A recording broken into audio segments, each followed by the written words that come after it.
Well, skylines were built in Colombia as a transportation system. Originally, when you have this vertical city, you need some way to get product from one place to another. But what started happening along the way is, first this was kids, because it's always kids, right? Started figuring out a way to get these skyhooks that they could connect to the lines and sort of get from one place to the city and do these acrobatic feats on them. But as the situation in Colombia started devolving and the place got more violent and normal routes of transportation started getting disrupted, and people started using the skylines to get around. The Vox Populi and the founders started using it in combat situations. And all of a sudden, the requirement for guys who knew their way around a skyline and who could fight effectively on the skylines became way more important.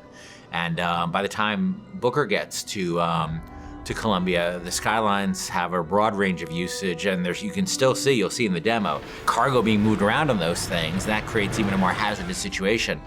But there's also people using it for all kinds of purposes, including and especially combat.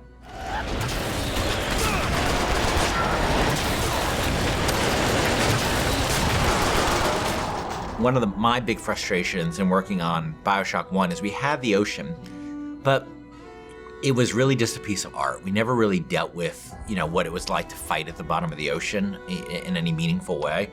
And in Infinite, we wanted you to be in the sky. We wanted the visuals, obviously, that, which I think are really great. But we also wanted vertical combat.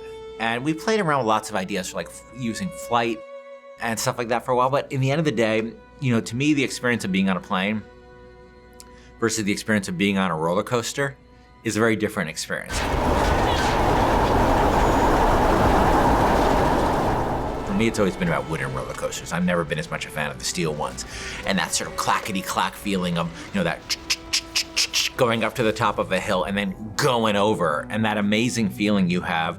And I really want to put that in a game. I want to get that feeling in a game. And then, of course, being a video game, I want to enhance that with combat. I want to be on one of those old wooden roller coasters that's stacked upon another wooden roller coaster in this city, and jumping from one to the other with weapons, with people shooting at me. I just wanted to get that feeling. And this isn't a monorail. This isn't a people mover. This is something that is incredibly vertical. It's incredibly open-ended. And that's what BioShock games are about. They're about giving the player a ton of tools and a ton of options and just letting them go to town. The skyline! Follow me!